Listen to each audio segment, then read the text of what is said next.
Good evening, everyone. I am Gary Witherspoon, Deputy Project Director for Public Outreach for the Purple Line.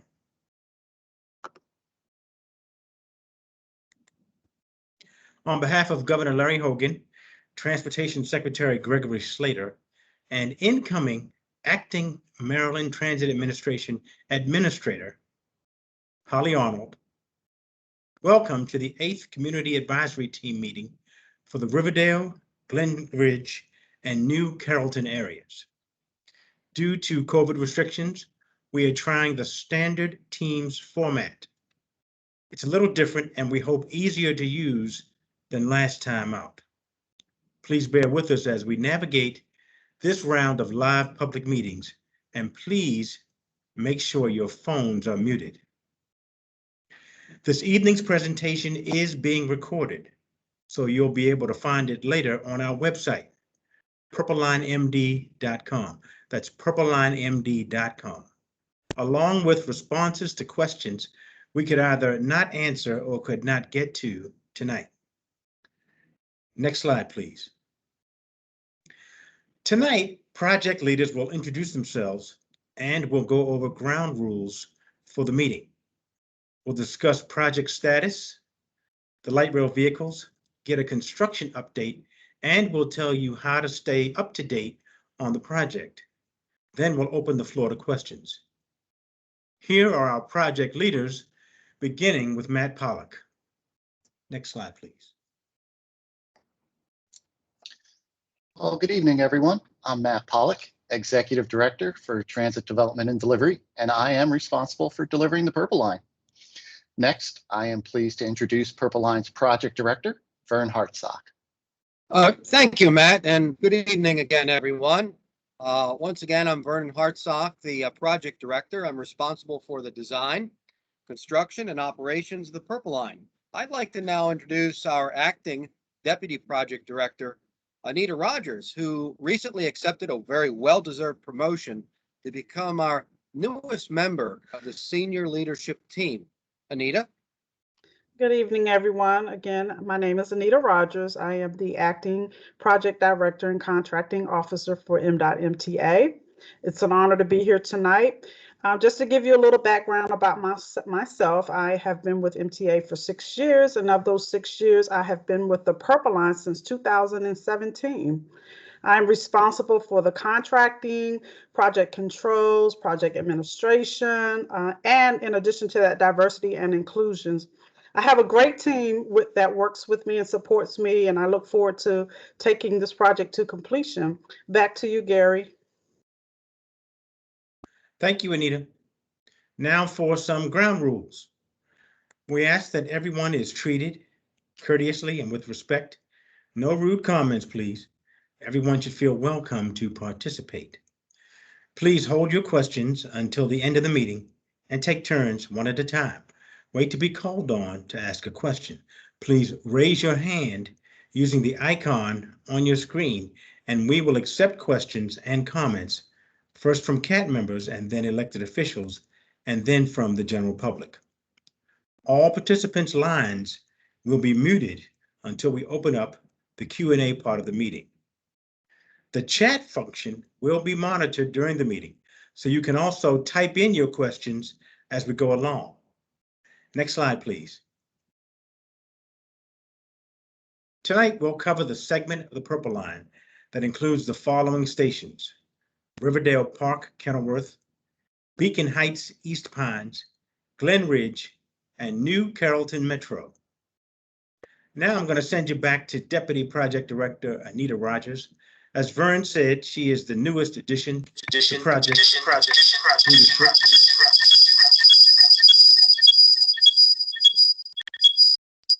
I'm hearing some feedback. But she has served in the background on the financial side of things for a few years.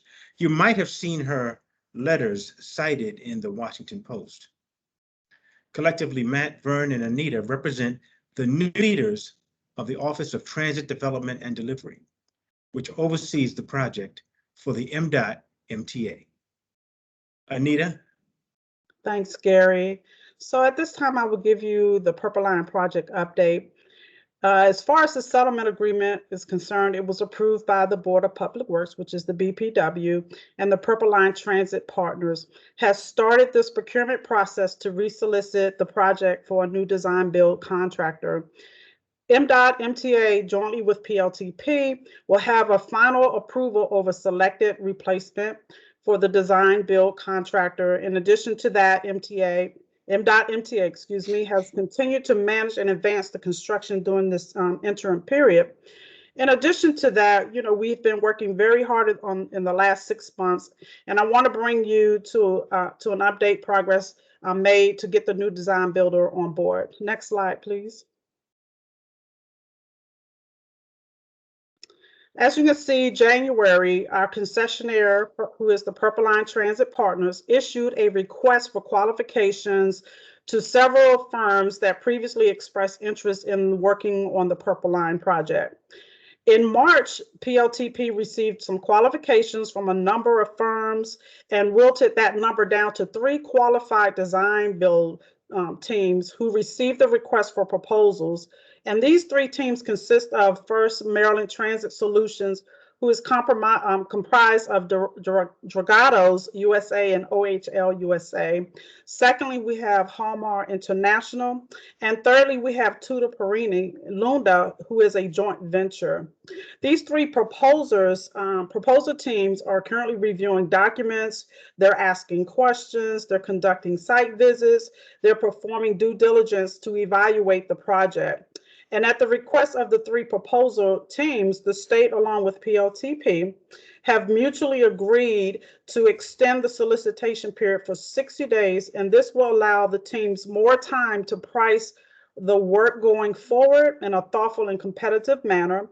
Additionally, with so much existing information to absorb, this information will give the teams time to go deeper into the data, to reduce their risk, provide best value to the state, and ensure a successful project restart. Next slide, please. And at this time, I would like to pass to Vernon Hartsock to discuss MDOT MTA's management of manufacturing and construction. Vern?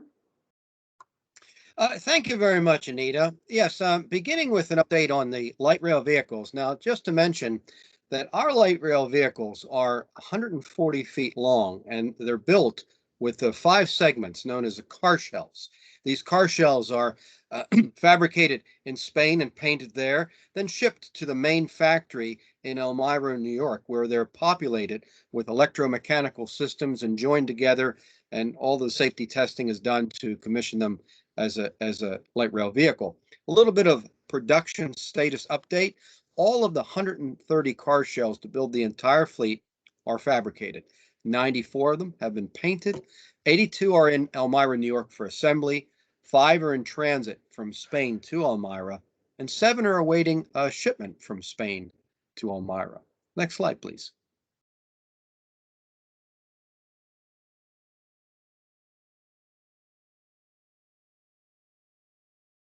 Next slide, please. Thank you.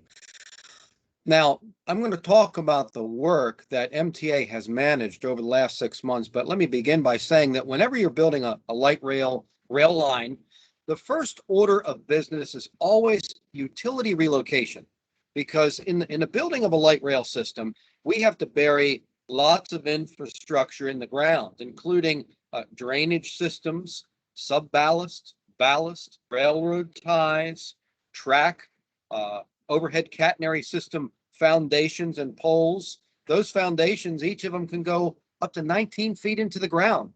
And in order for us to construct all of this, we have to take out of the way any utilities that obstruct our construction. So our primary focus has been on utility relocation, both underground and overhead. And specifically, we've been working on Kenilworth Avenue, Riverdale Road, Veterans Parkway, Annapolis Road, and Ellen Road. We've been working with utility partners such as WSSC with water line and sewer work, Pepco with electrical, underground, and overhead services, and Verizon telecommunication services, again, all utility relocations. These utility relocations will continue through the end of 2021. an update regarding our Glenridge Operations and Maintenance Facility, which we call the OMF.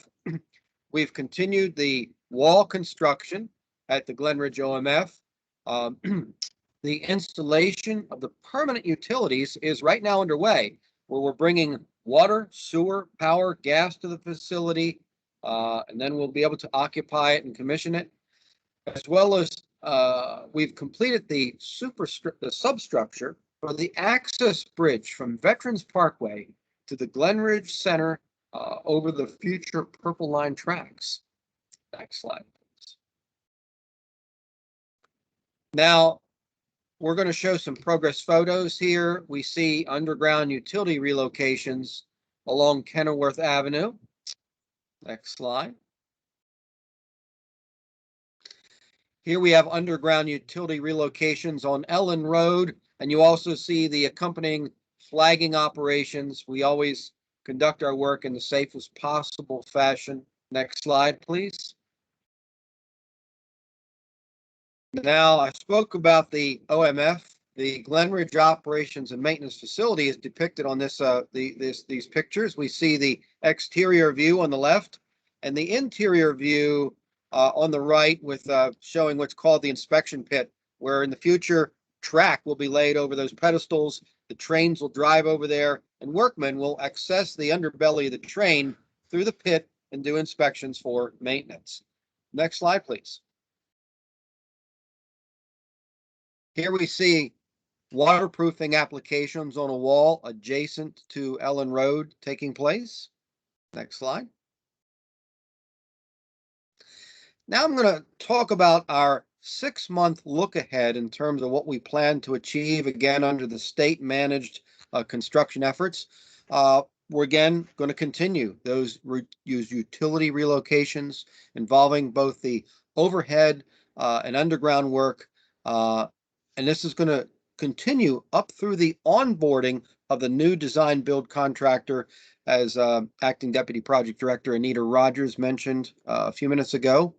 We're also going to begin relocation of the 66-inch water line along Veterans Parkway in June. Now, public notices for this work were distributed on June 2nd for the long-term lane closure needed to facilitate this water line relocation. Now, during this work, if there's any impacts to service, WSSC will provide notices to the customers of any kind of disruptions. And I'm just going to mention that this water line project is very important. This is one of the main water services that feeds Prince George's County, and this relocation and this reconstruction will offer protection against outages should there be a break in the line. Since the existing line is quite old, it's 3,000 feet of pipeline, and the construction is going to be carried out over a 15-month period, in which we're going to have 4 phases of maintenance of traffic along Veterans Parkway. And this time of construction is needful in order to safely build this project, because we have to cross Veterans Parkway twice and build the new water line in the median of the road. And we need the lane closures in order to provide space for both the excavation and the supportive excavation needed for this work, as well as for the movement of equipment. Large excavators and equipment are needed for this, as well as material storage. And so we really look forward to conducting this project efficiently and completing it. Now, also, we're going to complete the Glenridge OMF utility work, grading and storm drainage work in the Glenridge OMF to prepare the building for occupancy. Right now, I'm going to pass back to Gary Witherspoon for an update on construction work times. Thank you. Thank you, Vern. Well, as you can see, construction is ongoing, and our typical day shift will run from 7 a.m. to 5 p.m., with a typical night shift from 7 p.m. to 4:30 a.m. Our makeup or maintenance day will be Saturday as required. You'll see notifications for all work zones and hours in which work will be conducted, along with any lane closures needed, posted on purplelinemd.com. purplelinemd.com. Please visit our website. Next slide, please. Existing traffic patterns will change as work occurs. Work may occur on both sides of the road and across roadways. When a lane closure is required, a notice will be distributed via text and email, but you have to sign up through, again, purplelinemd.com. Just go to our website and look for options for signing in and signing up, and you'll get those alerts. Throughout our sites, you may see orange cones and barrels, which could serve as temporary barricades. There'll be flag persons when required to direct traffic. We ask you to be especially careful around our construction sites. Pedestrian safety is paramount, as is the safety of our workers. We want everyone to make it home safely every day. Safety, after all, is our #1 priority. And finally, because underground utility work is ongoing, you may see temporary road plates in place. Please be careful when driving or walking over those. Next slide, please.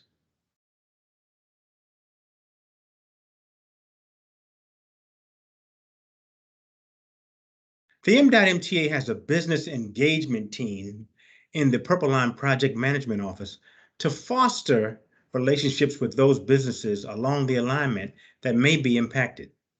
The team consists of Leslie Leith, who's been with the project for some time, Marlene Veris, the Business Engagement Officer for Prince George's County, and Min Deep, the Business Engagement Officer for Montgomery County. I also want to acknowledge the outreach team members who help arrange these meetings and prepare these presentations. Outreach Manager Lauren Garrett, Julio Cerrone, our Digital Engagement Liaison, and Genesis Baez, the new liaison for Prince George's County. Running tonight's presentation is Chris Stokes, who leads the project's photo and video efforts. We are very grateful for all their hard work. Next slide, please. Again, you can sign up for construction notices at purplelinemd.com, purplelinemd.com. For project questions and comments, contact us at Public Outreach. Our email address is outreach@purplelinemd.com, purplelinemd.com. Call 443-451-3706 for English or 443-451-3705 for Spanish. We're manning those hotlines, so someone will be available to take your calls around the clock. And please follow us on social media. We've got great stuff on Facebook, Twitter, and Instagram. Next slide, please. This concludes our CAT presentation.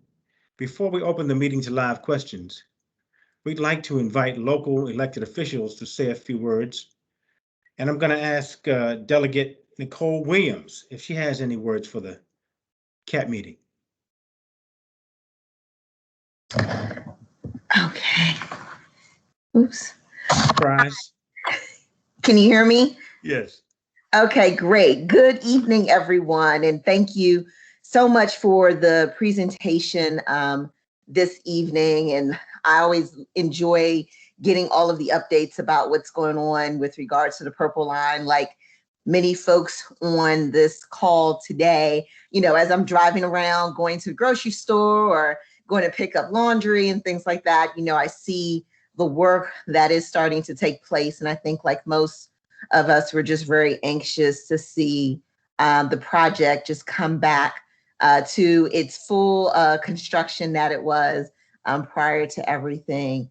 I did have a question. I know one of the things that we did this past session as a legislature was pass a bill to basically create a funding pool for the Purple Line as it relates to advertisement for the Purple Line. Because one of the things that I know, especially for myself and a number of the other delegates, especially from Prince George's County, Montgomery County, we really want this to be a success. We want this project to be a success.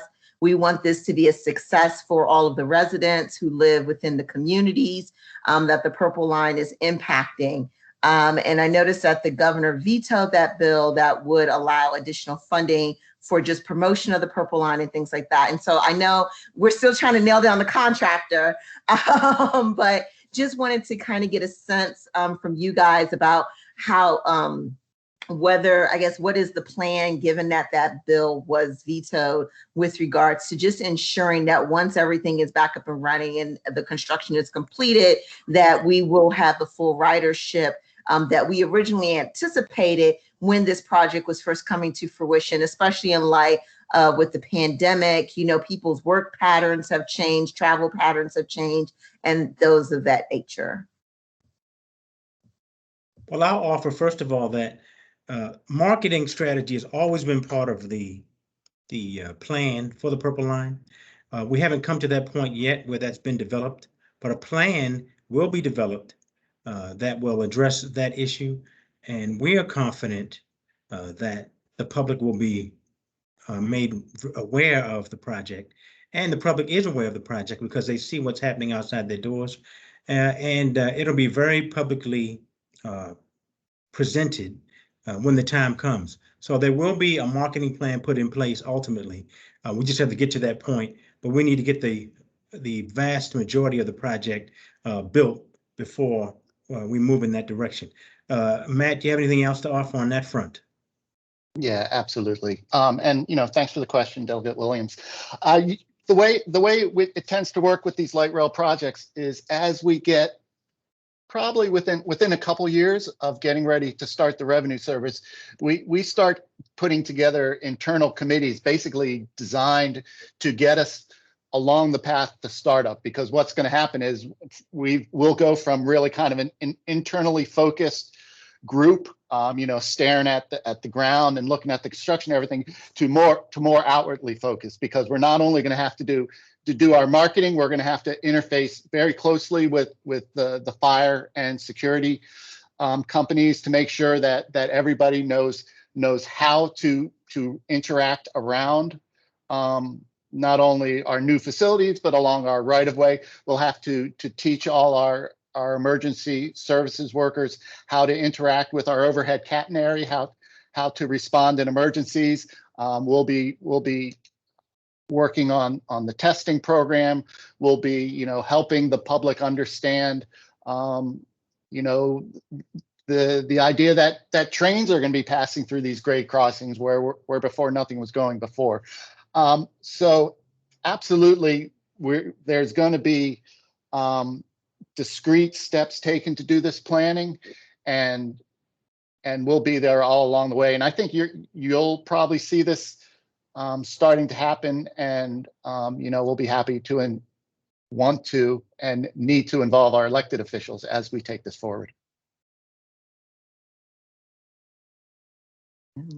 Thank you, guys. Okay, thank you, Delegate Williams. I also see we have Landover Hills Mayor Jeff Shomich on the call. Jeff?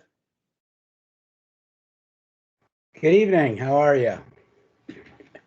I'm glad to get the update as well. We had a rough couple of weeks here in Landover Hills with the utility work that was done on 450. So we're glad to see that that's completed, and hopefully you'll let us know if there's going to be any more like that. I don't know if this is the time for the questions or not, but one I can ask one that came up on your latest plan for the utility changes over on Veterans Parkway. Is this the time to ask, or just go on? Gary, do you have a preference? I know we did pick up two questions ahead of time. Jeff, I wasn't sure if those were yours. Yeah, well, they're on Okay. on the 450, 410. Yes, they're mine. Okay, we'll come back to but I had something additional I just put in the chat, but so we can do those when you do questions as well, I guess. Okay, we'll come back to the questions. Before we Okay, do, I want to thanks. acknowledge that we have Joe Moges from the State Highway Administration on the call. who can address anything that's related to State Highway Administration roads. A lot of our roads in the corridor are state roads.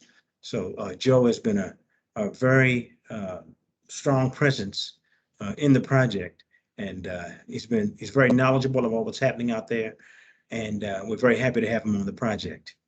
Now I'd like to address the questions that came in before the meeting. Matt? Yeah, absolutely. Just making sure I didn't hit mute again in between. It looks like I did not. Two questions. First question, will future construction at the 450, 410 intersection require multiple lanes of Annapolis Road, both east and west, to be closed for extended periods, as was the case in May? Mayor Shomich just alluded to this. So the way we're going forward is that the maintenance of traffic or MOT plan for the future track construction will maintain 2 through lanes in each direction through each phase. So at this time, we do not anticipate needing to close multiple through lanes for any of the remaining work.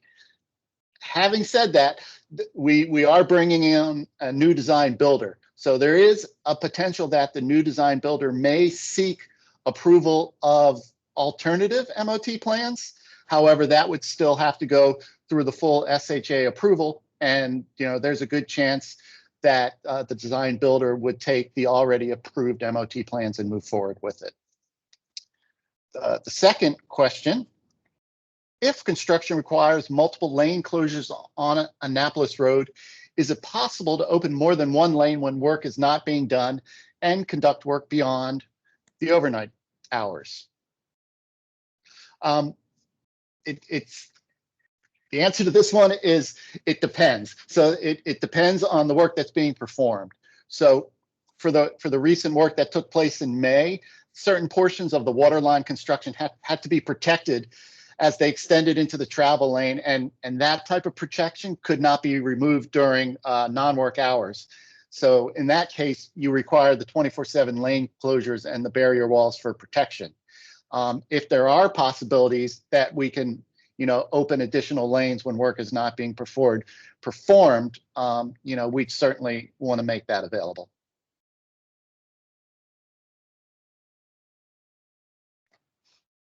Okay, is that it for early questions? All right, Jeff had another question about the leftmost lanes on Veterans Highway. Go ahead, Jeff.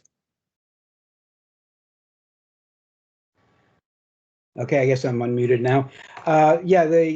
In the discussion with putting in that major water line in the median area, you're closing off the nearest left-hand lane, so either side of the median. I'm wondering, are you going to be opening up any of the other lanes that are now closed, basically coming south on 410? Because right now you're at about one lane there.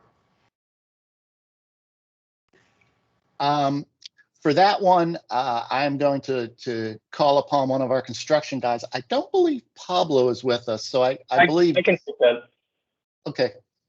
This is Joe Vogus, M.SHA District 3. Okay. To answer your question, yes. So when the leftmost lane of eastbound, what appears to be southbound, it's actually eastbound, Veterans Parkway, the rightmost lane will be opened up. So we will maintain traffic on Veterans Parkway. Yes, thank you. So basically, but it'll still just be one lane in that direction. Correct. Correct. And then it's also going to be one lane in the opposite direction because you're closing off the leftmost lane. Correct. It will open up. I will point out that for eastbound Veterans Parkway, it will open up completely once the left turn bay is established, approaching 450. Okay. Can you say that again? Explain now. Where is this? I apologize. So what you're calling southbound or eastbound Veterans Parkway, right? The single lane condition will open up entirely once the left turn bay is established for the 450 Annapolis Road approach. Okay. Thank you. Okay, thank you. Okay. Lisa Steele asked if there's a visual of this closure.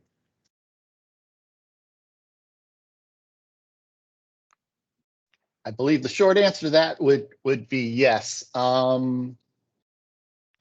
we can put it either in our responses to the questions or on the website. Joe, is the MOT plan something that's easily readable? Because that would be what we'd put out there. I'm not sure. I think we can discuss internally, but I'm sure we could pull something together. Okay. You can figure out a graphic and include it in the Q&R when that's posted on our website. Okay, question from SJ Parker Jr. 47 at gmail.com. Are there any anticipated station design changes with the new design build contractor being selected? 1. And 2, will the arts plan for each station remain for each Purple Line station? I'll tackle the second question, and that is, yes, the art plan for each station will remain intact. We're still in touch with the artists. We have 18, I believe, of 22 contracts signed or committed to, and we expect the rest to be wrapped up pretty soon. So yes, the art plans remain the same for the stations. And with respect to the station designs, there are no design changes anticipated for any of the stations. The designs, the stations themselves are almost completely 100% designed. There are a few of the more complex stations that are being finalized, but it's just more of the complexities associated with the individual systems and making sure everything's connected and in the right place. But essentially everything from a visual standpoint, to those of us who are taking a look at the station, there will be no design changes. All right, now if CAB members have questions, please raise your hand by clicking on the icon on your screen, and we'll acknowledge you, and you can be unmuted or unmute yourself and pose your question. If your question is not addressed tonight, don't worry. All questions will be addressed later in a Q&R posting on the website. That's question and response posting. Similar questions will be combined, so you may not see your question posted verbatim. Now, CAB members, please raise your hands if you have questions.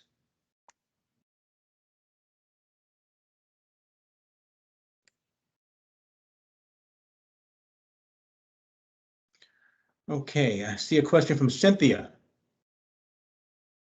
Cynthia, do you want to vocalize that question, or do you want me to read it?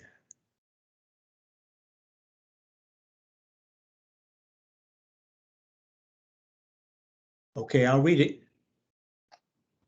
When there's construction at the 450-410 intersection, it greatly impacts the 450-76th Avenue intersection. That's West Lanham Estates.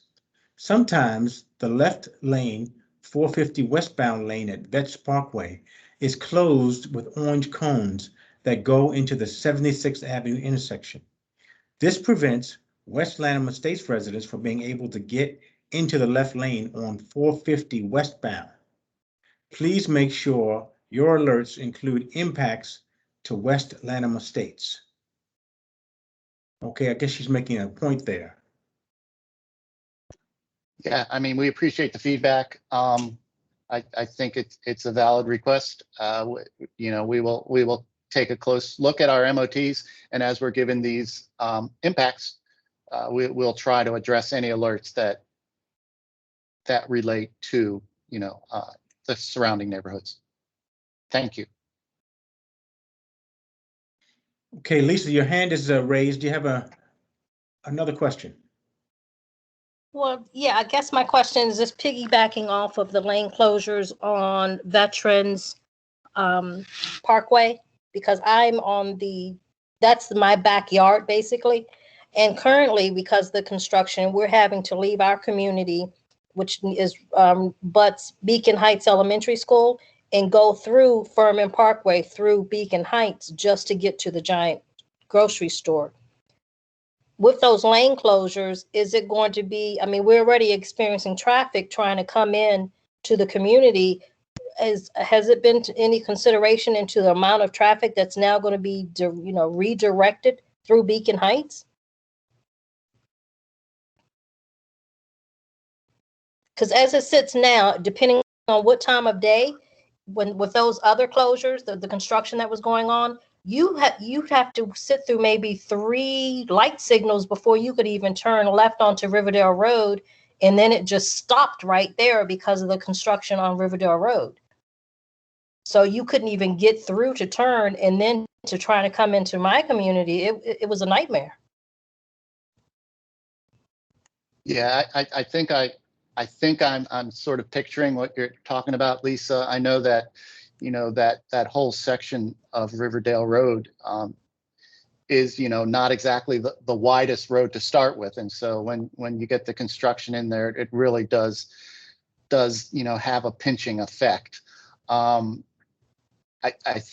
think, in general, I would say that we are trying whenever possible to minimize the traffic impacts when we put these MOTs and maintenance of traffic into place, and try and get the work done as quick as possible in and out. I don't know that there is much more we can do with the unfortunate impacts that you're having right now. But obviously, we'll take your concerns back and talk, with Joe Moges and, our construction team, and make sure that we are fully taking into consideration your concerns. Yeah, I mean, just in the last thing, and then I'll stop talking. The other issue was that on Riverdale Road, trying to get into our community, we had requested for a turn signal, a light signal. We finally got it after a year or two, and they restrict us from turning into our community the very times we need it, which is between, I think, 3 and 5, when people are coming home from work. We can't even turn left. So that might be something else that needs to be looked at. And with the construction, I don't even know if it's going to be feasible to be able to turn left there. I mean, there's a light there, but they didn't even give us a turning signal. They just put a light there and a sign that says no turning. You can't turn between these hours. A traffic signal light would help to some extent, but if it's going to be reduced to 1 lane, if you got all those cars dumping from Veterans Highway onto Riverdale Road, and some are going straight and some are going left, it's just another bottleneck. But Yeah, thank you. No, absolutely. You're correct. And this is something, certainly continued discussion with SHA to make sure, we're doing everything we can in coordination. I'm sorry. Thank you. Okay, here's a question for Vern. When does the team estimate the WSSC 66-inch water main relocation project is going to be completed? That's a good question. The construction time frame, I believe it's in the neighborhood of 14, 16 months of time frame for that construction, barring any things, unknowns that we discover. Whenever you do work in the ground, sometimes you encounter unforeseen conditions that you have to deal with. So we're going to make every effort to be as efficient as possible to complete that work. The time frame for the lane closures is 15 months for that work. So we'll keep everyone posted. Thank you. Okay, do we have any other hands raised?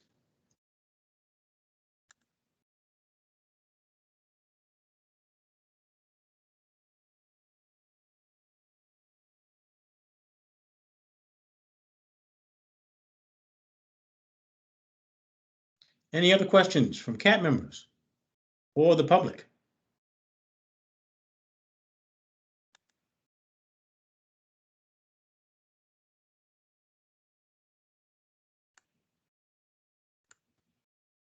Cynthia wants to know, how much will a ride cost?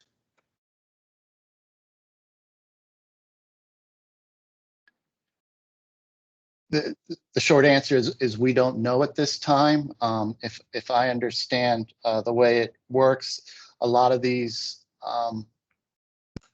setting of fares are established by state law, and at this time, we're taking a look at the state law to see if it applies currently to the light rail, to the new light rail system. But we don't have a number at this time.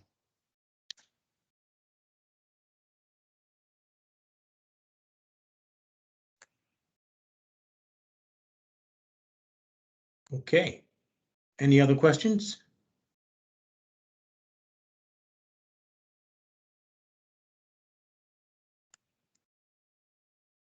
Please raise your hands.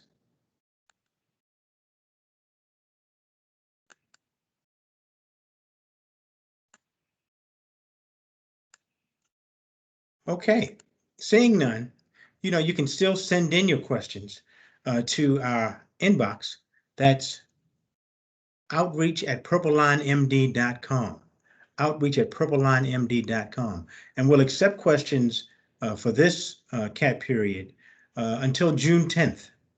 So please send us any questions that you can think of in the next week so that we can have those addressed in our public posting of questions and responses. We thank you all for joining us tonight.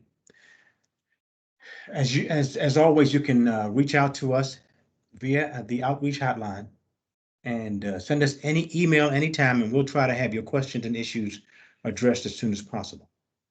Thank you all for joining us. Now back to Matt. Thank you, Gary. Yeah, I just wanted to add on top of what Gary's saying. Certainly, if we can get your questions before June 10th, we'll include it in the responses that are posted online. But please feel free to communicate with us at any time. I know that there are some difficult roads and intersections that we're doing a lot of work in this particular CATS area. Hopefully, we're getting through it and leaving behind, a better result as soon as possible. But to the extent that you need to hold us accountable for anything, I would encourage you to reach out to us and let us know your thoughts or questions.